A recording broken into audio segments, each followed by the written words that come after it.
Bonjour, bonsoir, chers étudiants. Donc, c'est un réel plaisir pour que vous ensemble avec nous. Côté que nous allons continuer avec le cours de biochimie, mais cette fois-ci, avec ce chapitre, donc, on démarre avec la biochimie métabolique. Et dans ce chapitre, on va parler de métabolisme et de bioénergétique. On regarde et plan. Donc, dans ce chapitre, donc, nous proposons de voir l'introduction au métabolisme. On va parler d'énergie libre de Gibbs. Et dans cette partie, on verra la réaction endergonique, la réaction exergonique. Et en dernier lieu, donc on parlera de la variation de potentiel chimique. Donc, c'est un chapitre très intéressant et très important aussi, et qui requiert des prérequis en thermodynamique. Donc, on va parler un peu de thermodynamique. En fait, c'est pas l'objet du cours, mais on doit parler de thermodynamique pour pouvoir comprendre mais, le comportement des réactions, que ce soit dans le réel ou encore dans des conditions standards. Alors, nous allons parler de métabolisme. Vous vous rappelez qu'on avait dit que les êtres, la vie, on avait défini la vie. Alors, l'une des définitions de la vie, c'est que la vie est un combat pour l'énergie. Donc, les êtres vivants, et pour fonctionner, ont besoin d'énergie et aussi de substrats, c'est-à-dire des blocs, des briques, pour pouvoir non seulement construire l'organisme, mais aussi ils ont besoin de l'énergie pour permettre le déroulement des réactions de synthèse. OK? Donc, ces réactions de synthèse qui vont permettre donc, la formation de polymères, OK? Qui jouent soit des rôles structuraux ou encore des rôles fonctionnels. Maintenant, parlant de métabolisme, donc on sait tous que le métabolisme, il y a plusieurs étapes là-dedans. On ne va pas entrer dans les détails maintenant.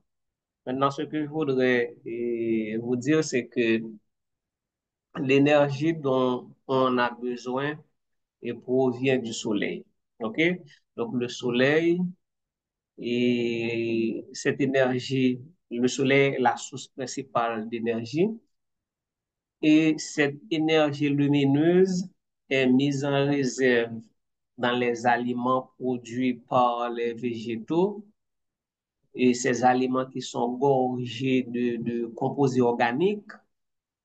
Et donc, cette énergie est mise en réserve dans ces aliments et produite par les végétaux chlorophylliens grâce à un phénomène qu'on appelle la photosynthèse et la synthèse de matière organique et par la lumière du soleil en utilisant des composés inorganiques comme l'eau, le diazote, le gaz carbonique, etc. Maintenant, ces végétaux, ces aliments, ils servent de nourriture à l'homme, servent de nourriture au bétail, mais servent aussi de réserve pour l'embryon des plantes qui sont contenus dans les germes. OK? Donc, non seulement ces aliments, ces matières organiques servent à la croissance, au développement de l'embryon de la plante en question, okay, mais aussi ces aliments servent de nourriture à l'espèce humaine et aussi au bétail. Donc, ces aliments permettent à l'homme de combler trois besoins nutritionnels. Il s'agit des besoins énergétiques, donc nous avons besoin d'énergie pour fonctionner.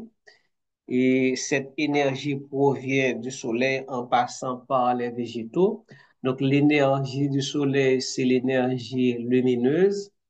Cette énergie lumineuse est mise en réserve, est convertie en énergie chimique, donc dans l'amidon, dans les protéines, dans les lipides et contenus dans les aliments.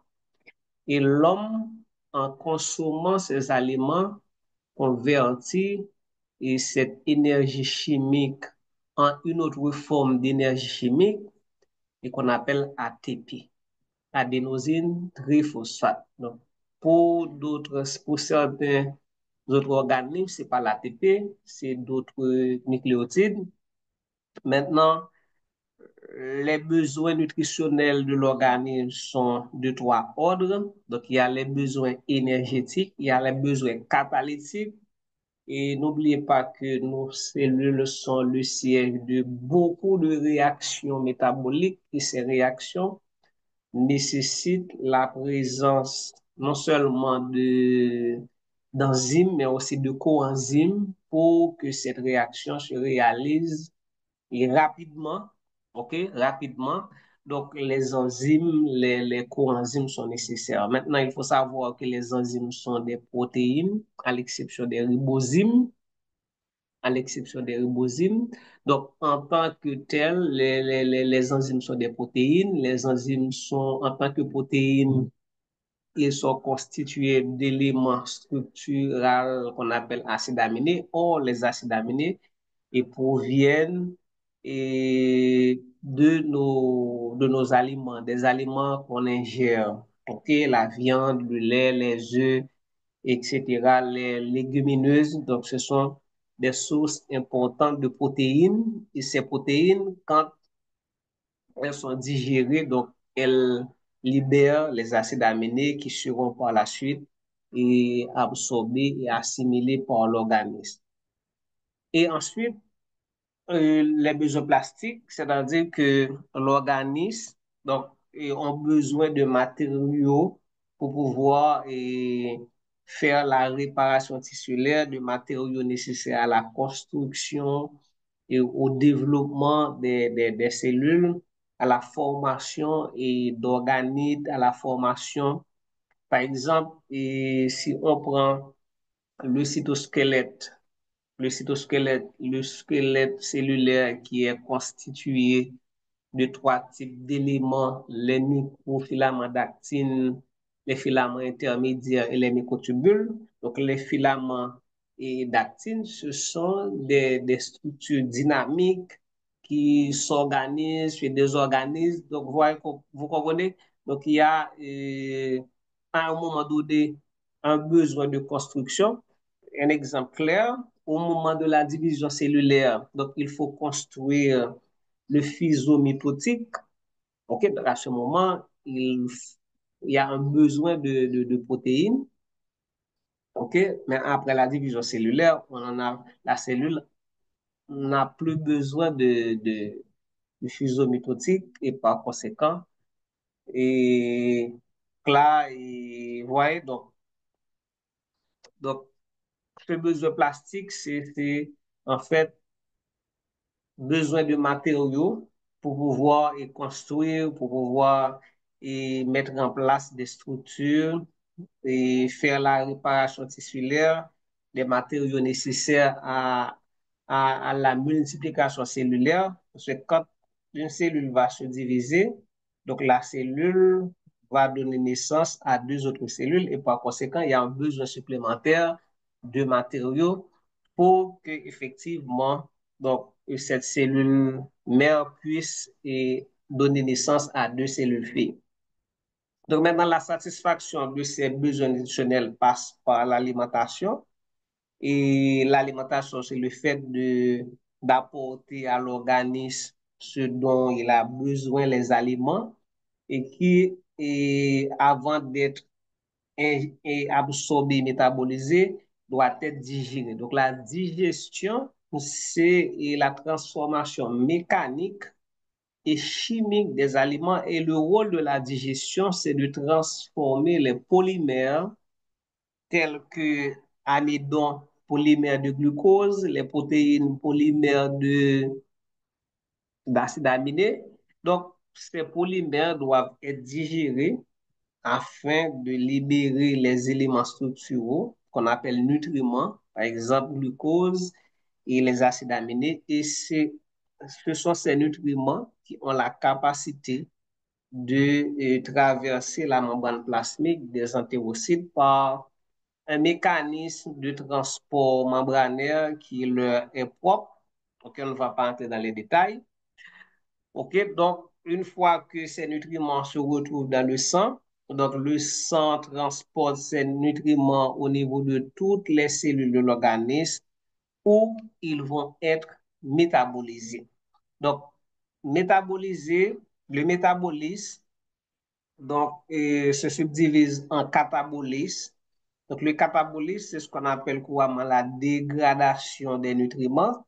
En fait, le catabolisme est surtout caractérisé par des réactions d'oxydation, des réactions au cours desquelles il y a perte d'électrons ou encore perte d'hydrogène. Il y a perte d'électrons ou encore perte d'hydrogène. Donc, le catabolisme est caractérisé par la production d'ATP, d'énergie, et ces réactions sont des réactions exergoniques. Exergoniques. OK? C'est des réactions exergoniques, c'est-à-dire, alors on va parler en détail des réactions exergoniques de la suite, des réactions au cours desquelles il y a libération de l'énergie, mais une partie de cette énergie va être utilisée pour faire un travail utile. Ce n'est pas seulement libération de l'énergie est libérée, mais une partie de l'énergie est utilisée pour faire un travail utile.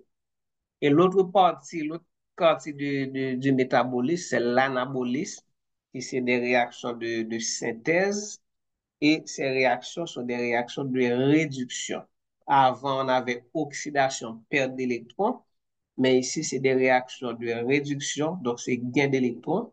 Il y a consommation d'énergie, d'ATP, et ce sont des réactions. Alors, ce ne sont pas toutes les réactions des voies métaboliques, comme le catabolisme, qui sont des réactions exergoniques, mais il y a certaines de ces réactions qui sont des réactions d'oxydation ou encore des réactions de réduction. OK? Et puis des réactions, et pour l'anabolisme, c'est des réactions endérgoniques, alors que pour le catabolisme, donc c'est des réactions exergoniques. Dans la suite du cours, donc on fera la différence. Vous aurez plus de détails concernant ces deux types de réactions, réaction exergonique et réaction endergonique. Alors, les voies métaboliques, c'est quoi? C'est une série de réactions enzymatiques, c'est-à-dire des réactions qui sont catalysées par des enzymes, et c'est des réactions successives qui forment des produits spécifiques. Leur substrat intermédiaire et produit, substrat intermédiaire et produit. OK? Donc, dans une voie métabolique, vous avez les substrats. Et si on considère par exemple la glycolyse, donc le substrat, c'est glucose. Les intermédiaires, c'est toutes les molécules qu'on appelle aussi métabolites qui se trouvent entre le substrat et le produit final. OK? Donc là, on dit leurs substrats intermédiaires et produits sont des métabolites. Donc les métabolites, en réalité, le glucose n'est pas un métabolite. OK? Mais tous les produits dérivés du glucose donc, peuvent être considérés comme des métabolites. Donc, on distingue deux grandes catégories de voies dans le métabolisme. Donc, celles qui assurent la dégradation et celles qui assurent la biosynthèse. Et on parle même d'une autre voie qu'on appelle voie amphibolique.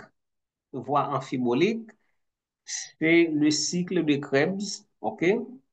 Le cycle de Krebs qui est une voie qui à la fois et permettent la dégradation des substrats, par exemple le groupement acétyl de l'acétyl-CoA, mais aussi cette voie métabolique produit des intermédiaires réactionnels ou encore des métabolites qui constituent des précurseurs pour la biosynthèse de polymères. Donc voilà pourquoi on considère que cette voie elle est à la fois catabolique et anabolique, amphi deux, ouais, catabolique et anabolique. Voilà pourquoi on dit que c'est une voie amphibolique, c'est-à-dire elle est à la fois catabolique et anabolique. Donc, elle dégrade et elle permet aussi la synthèse de polymères. Donc, l'énergie libérée au cours de ces processus, l'énergie libérée au cours des voies métaboliques, sous forme d'électrons, ok, sous forme d'électrons ou encore sous forme d'atomes d'hydrogène, est utilisé pour la synthèse d'ATP à partir d'ADP et de PI. Donc, l'énergie libérée permet de fixer un phosphate inorganique, un ion phosphate inorganique sur ADP pour produire de l'ATP. OK? Donc, ça, c'est la phosphorylation.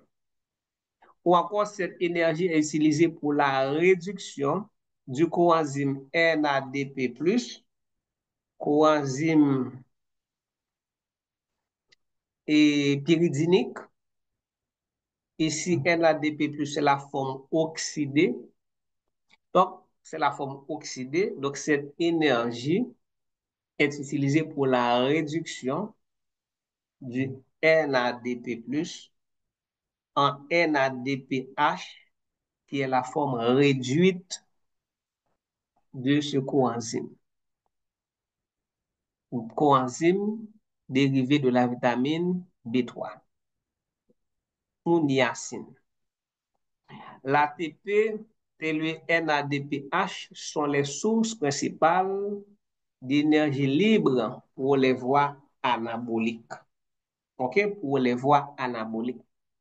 Maintenant, et le coenzyme des voies cataboliques, c'est le NAD+. OK? NAD+. OK? Alors que pour les voies anaboliques, c'est le NADP+. Les voies métaboliques, une des caractéristiques frappantes du catabolisme est qu'il transforme un grand nombre de substances variées en intermédiaires communs.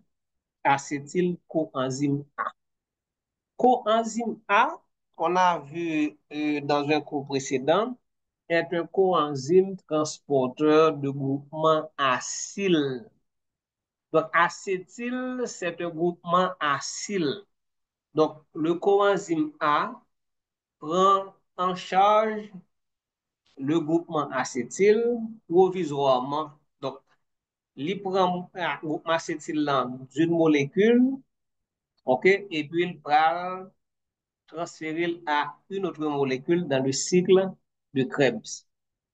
Donc, à titre de rappel, le coenzyme A possède une liaison thioester, une liaison riche en énergie, mais qui va permettre sa fixation sur une molécule, je crois, oxaloacétate, et dans le cycle de Krebs. Donc, la rupture de la liaison thioester dans l'acétyl-CoA va libérer beaucoup d'énergie et une partie de cette énergie va permettre la fixation de acétyl-CoA sur oxaloacétate dans le cycle de Krebs et cette fixation va transformer oxaloacétate en acide citrique. Maintenant, les graisses, après avoir subi la bêta-oxydation, les acides gras, après avoir subi la bêta-oxydation, est transformés en acétyl-CoA. l'amidon, le glucose et les autres monosaccharides via la glycolyse, la décarboxylation oxydative est convertie également en acétyl-CoA. Et les protéines, via certains acides aminés, est convertie également en acétyl-CoA. Donc, l'intermédiaire commun entre ces trois catégories de substrats énergétiques, c'est l'acétyl-CoA. Et l'acétyl-CoA est la porte d'entrée. Donc, pour pouvoir entrer dans le cycle de Krebs, les polymères doivent obligatoirement être convertis en acétyl-CoA. Donc, comme indiqué ici, vous voyez, acétyl-CoA transfère le groupement acétyl au cycle de Krebs et acétyl-CoA est régénéré. Donc, le coenzyme, il prend en charge provisoirement le groupement acétyl. OK? Donc, son rôle, c'est de transférer ce groupement d'une molécule à une autre. Donc, le transfert est fait dans le cycle de Krebs. Après avoir transféré, donc le coenzyme est régénéré. OK? Le coenzyme est régénéré. Maintenant, dans ce schéma, vous voyez le cycle de Krebs. Donc, le groupement acétyl dans le cycle de Krebs va être converti en deux molécules de gaz carbonique.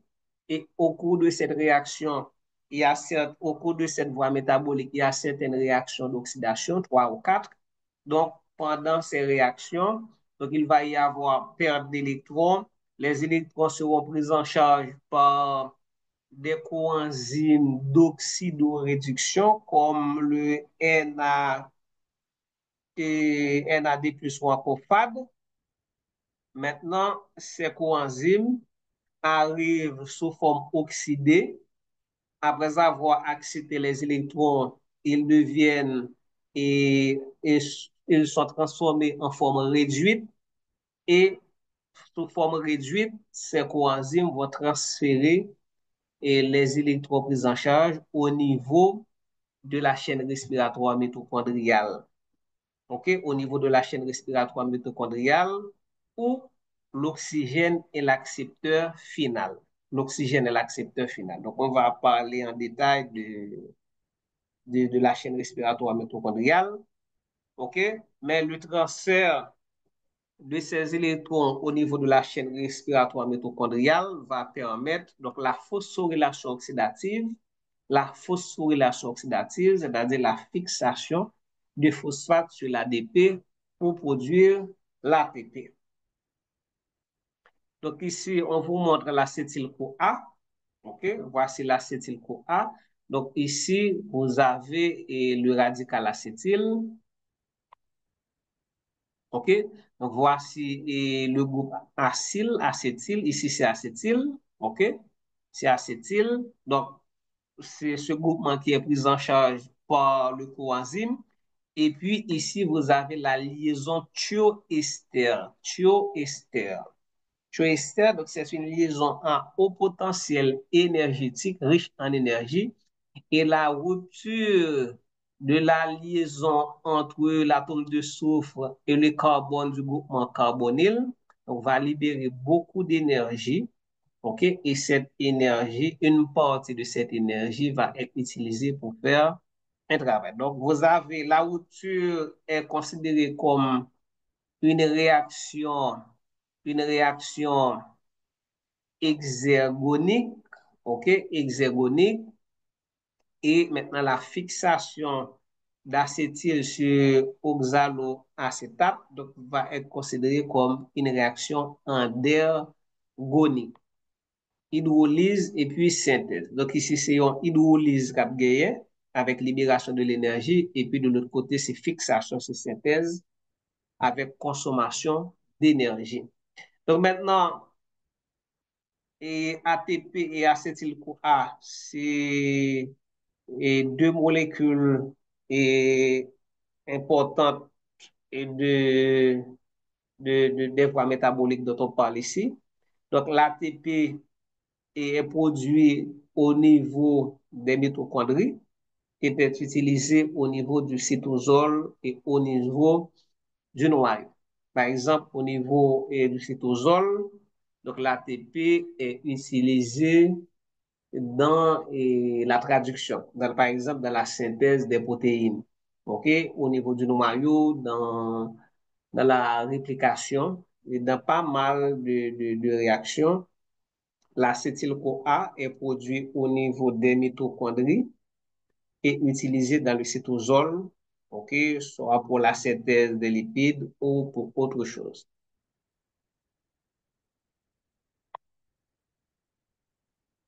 Alors, les voies métaboliques ont quatre caractéristiques. OK, donc nous allons voir ces caractéristiques. Les voies métaboliques sont irréversibles. Irréversible, si on prend par exemple la glycolyse, c'est une voie métabolique. La glycolyse, c'est une voie de dysréaction. Dysréaction. Donc maintenant, cette voie est irréversible. Cela ne veut pas dire que toutes les réactions sont irréversibles. Donc, il se peut qu'il y ait 9 réactions pour une voie métabolique. Donc, on est capable de gagner autant de réactions réversible dans la voie métabolique, mais le fait qu'une seule réaction est irréversible, eh bien, voie métabolique là, est irréversible. Donc, pour que on voit capable réversible, il faut toute réaction réversible. Mais dans le cas d'une voie métabolique, côté que vous gagnez, par exemple, genye 10 reaksyon. Epi nan 10 reaksyon an, sou genye un seul gen ki irreversible, amen li afekte tout voie métabolique lan, tout voie métabolique lan ap irreversible. Maintenant, l'autre caractéristique, c'est que chaque voie métabolique comprend une réaction d'engagement. Donc, cette réaction d'engagement, c'est un point de non-retour. Une fois que réaction ça fait, mais le retour est impossible. Et cette réaction d'engagement, c'est un point de contrôle de la voie métabolique. C'est-à-dire que si il n'y a pas nécessité pour que voie métabolique ça arrive jusqu'au bout, mais c'est une réaction d'engagement, ça c'est un point de contrôle, ça contrôle la fête. Donc, après, une dérivation.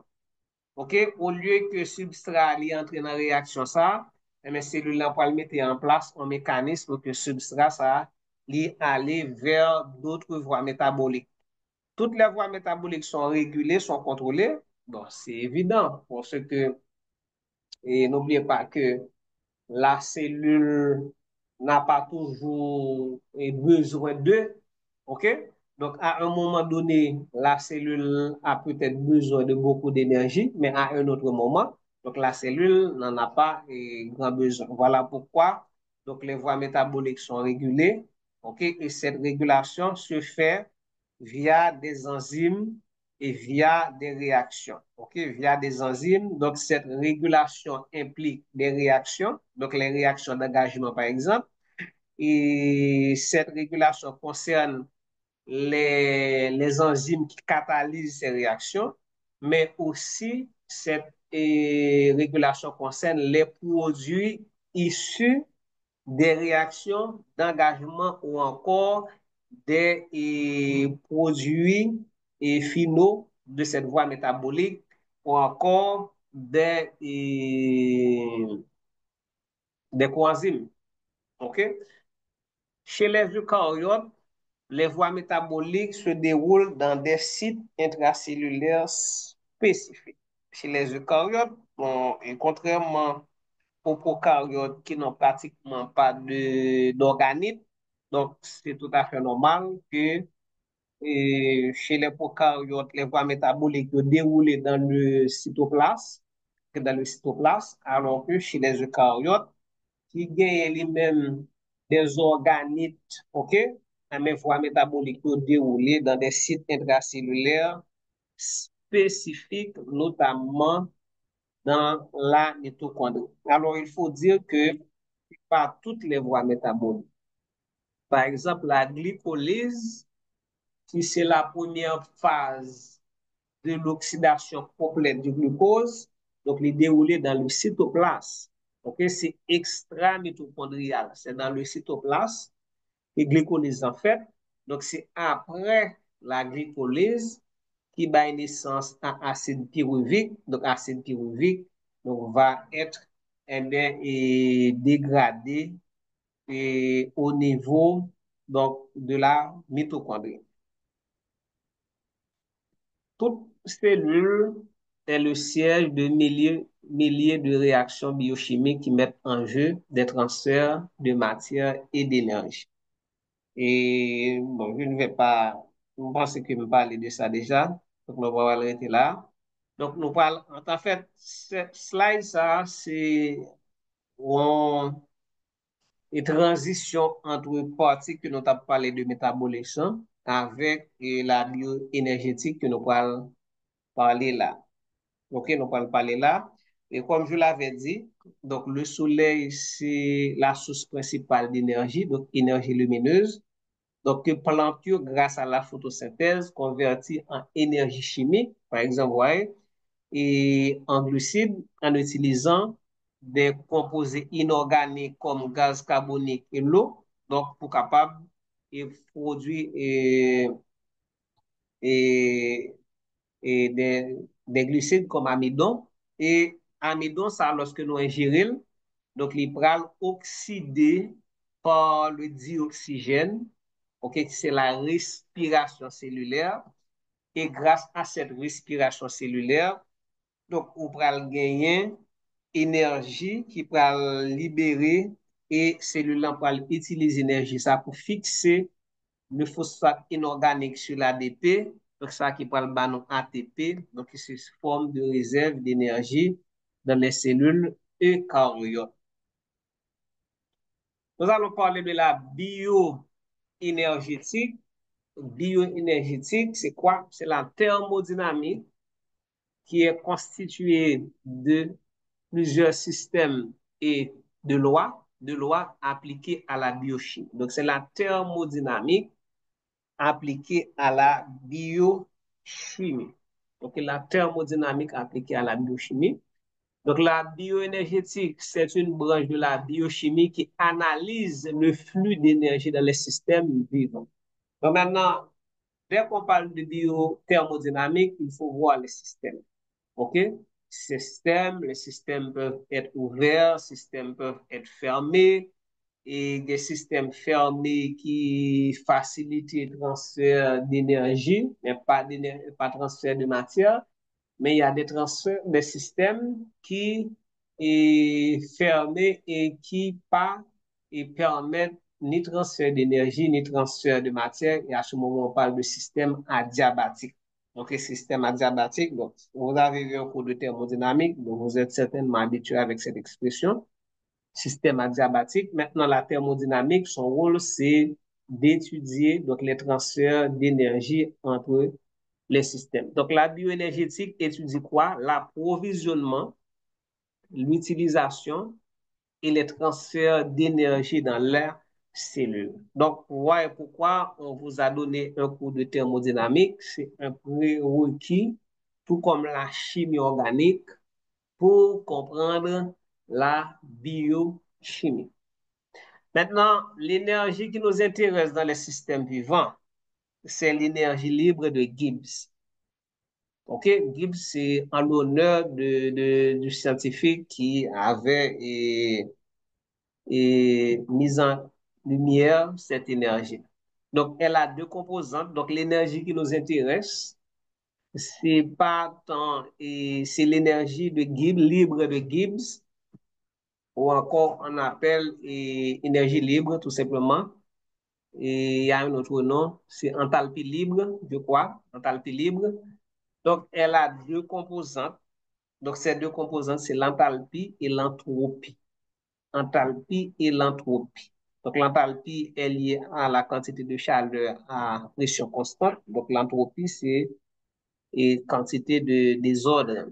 Donc, l'énergie libre, l'enthalpie et l'entropie sont reliés par la relation G égale H ou enthalpie moins TS. T, c'est la température. S, c'est pour entre. Donc, en biochimie, on s'intéresse surtout à la différence, OK, de l'enthalpie libre delta G, qui c'est l'énergie libre de Gibbs, qui est égale à delta H, H2 moins H1, et moins la température delta S, donc S final moins S initial. Donc, quand vous voyez delta, c'est la différence entre l'état final et l'état initial. OK? Entre l'état final et l'état initial. Je me rappelle que le DAF fait pour thermodynamique avec qui est-ce? C'est Casimir ou bien. Oui, je crois que c'est Casimir. Oui, c'est Casimir. Et il te dit donc que ça qui intéresse thermodynamique là, c'est pas le chemin parcouru, ok? Mais c'est surtout la différence entre l'état initial, l'état final et l'état initial. C'est comme si m'a sorti pour au prince m'ba au cap. Mais il y a un monde qui choisit passer par plateau central.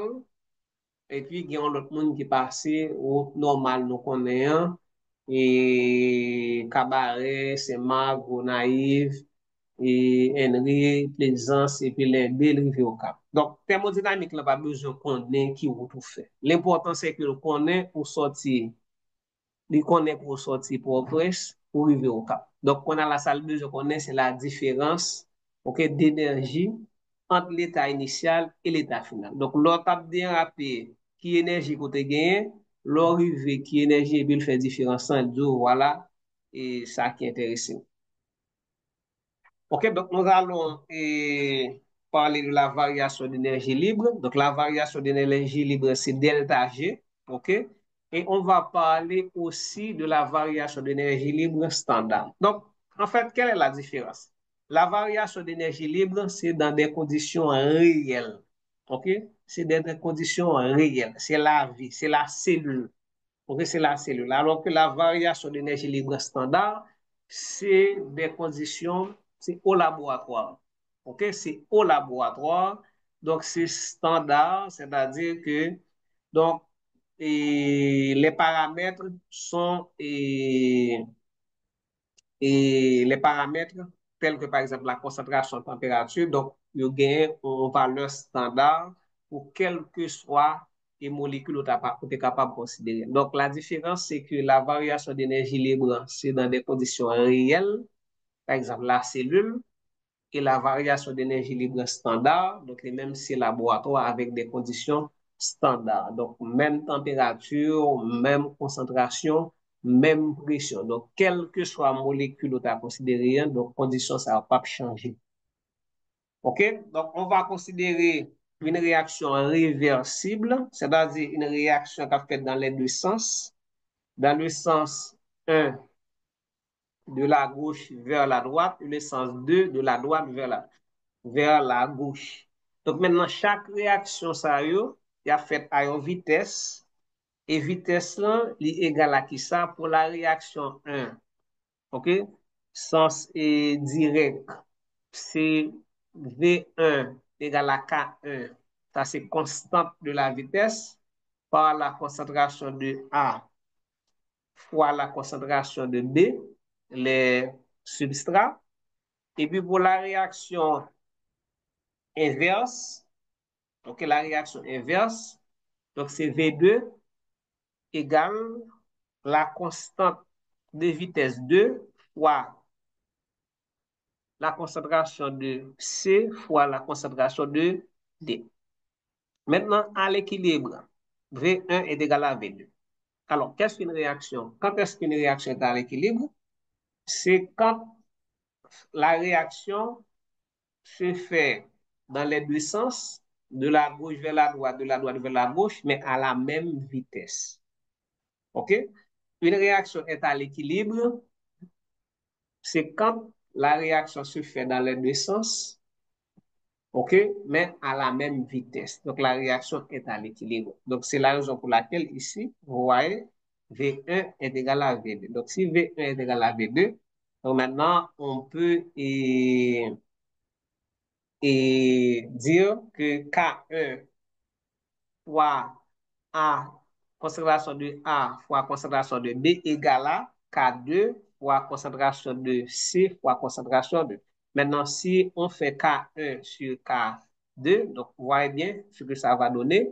Donc, ça va donner concentration de C fois concentration de D sur concentration de A fois concentration de B. Et K1 sur K2, donc on remplace K1 sur K2 par la constante d'équilibre. Donc, la constante d'équilibre, c'est K1 sur K. Donc, si vous avez deux constantes, donc là, toujours en constante, mais on est le constante d'équilibre. En constante, K1, c'est une constante, K2, c'est une constante. Donc, K1 sur K2, l'on fait division là, toujours en constante. Donc, on est le constante d'équilibre, donc qui est égal au produit,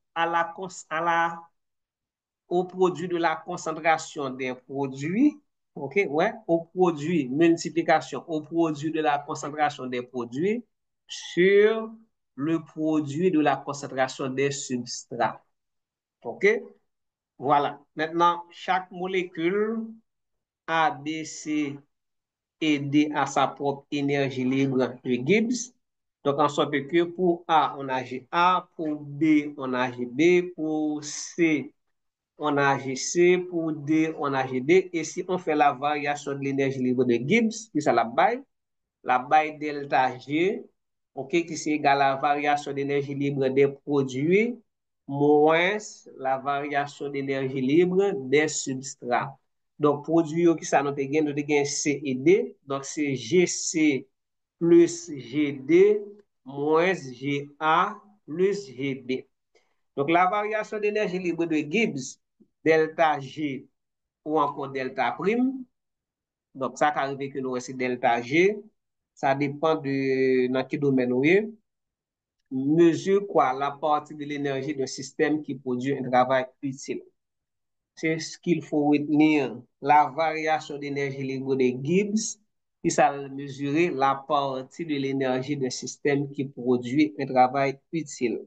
Ouais, donc on va parler de réaction endergonique et réaction exergonique. Gonique signifie travail.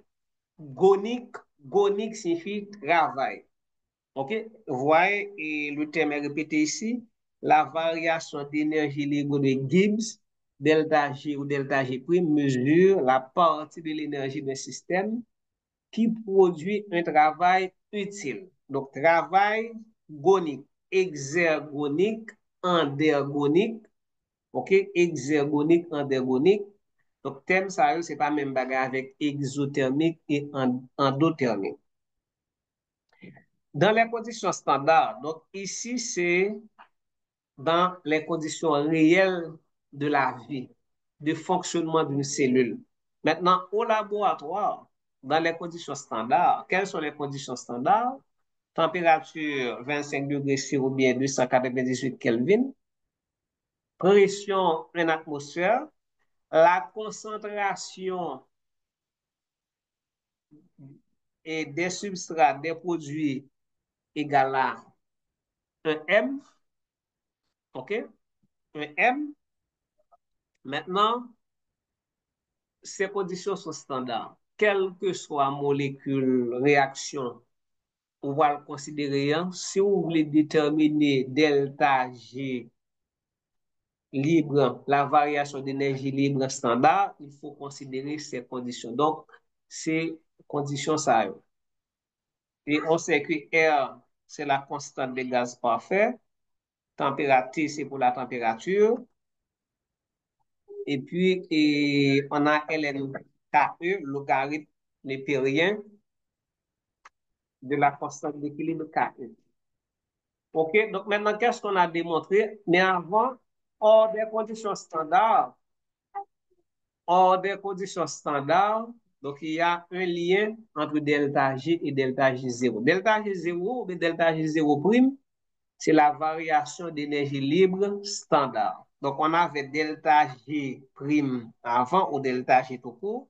C'est variation d'énergie libre conditions réelles de la vie. Maintenant, là, on est au laboratoire, c'est delta G 0 prime. Donc, c'est variation d'énergie libre standard. Donc, quelle est la relation entre ces deux? Donc, hors des conditions standards, delta G est lié à delta G0 ou encore delta G prime est lié à delta G0 prime par l'équation delta G égale delta G0 ou encore delta G prime égale delta G0 prime plus RT ln Q. Q, c'est le rapport et c'est le quotient entre la concentration des produits sur la concentration des substrats.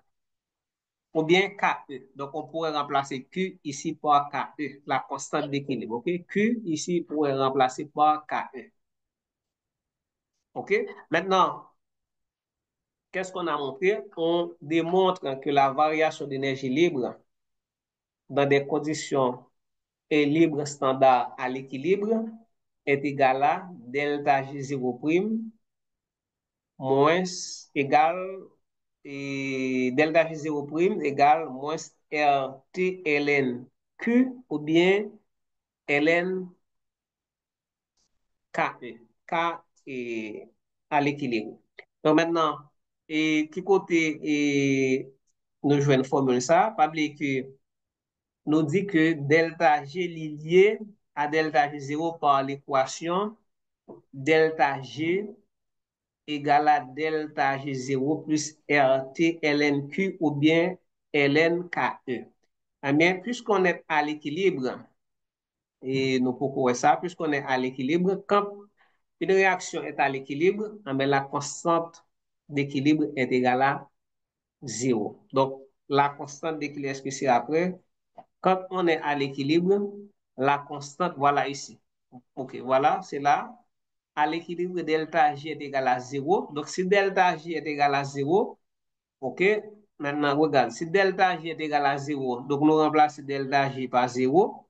Donc, ça nous va le gagner, nous va le gagner. On a fait plus RT ln Q passer de l'autre côté, mais nous va le gagner delta G 0 prime qui est égal à moins RT et ln KE ou bien RT ln Q. Donc, Q, c'est également KE, la constante d'équilibre. OK?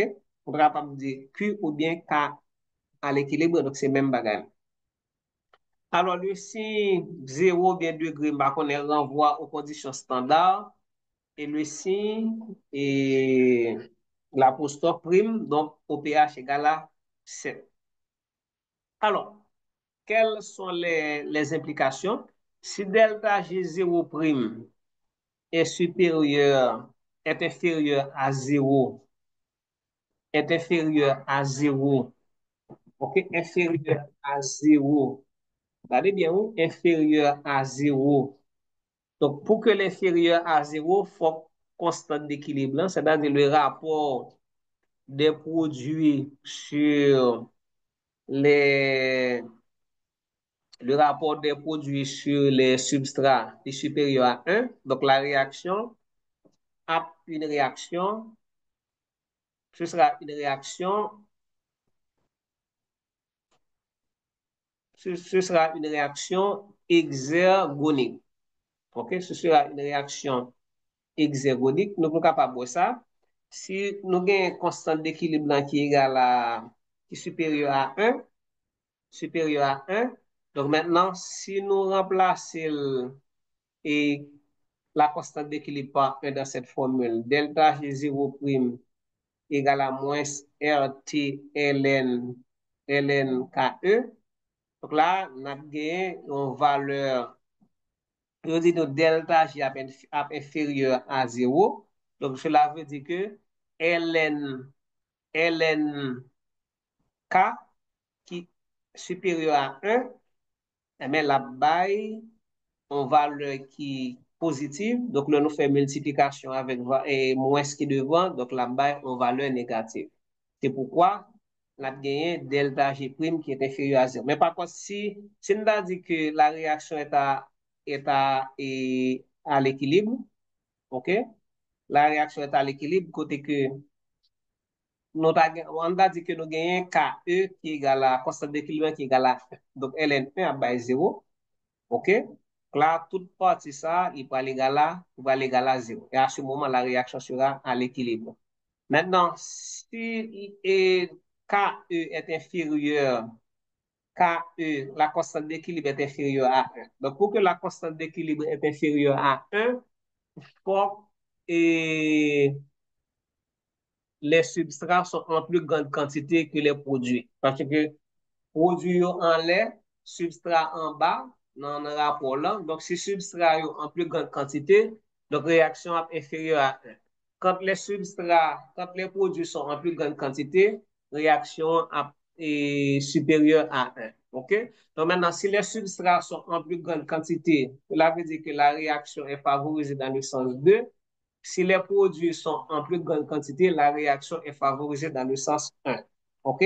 Mais quand la réaction est favorisée dans le sens 1, OK? Donc là, on a gagné et constante d'équilibre qui est supérieure à 1, et par conséquent, réaction la hexagonique, ça pour réaction qui est spontanée. OK? Là, on ne pas prêter trop sur tableau ça, donc on va regarder nous-mêmes. OK? Maintenant, voilà ce qu'on a montré ici. Et je vais m'arrêter ici. Et je vais m'arrêter ici. Donc, je reprends le cours avec ce slide.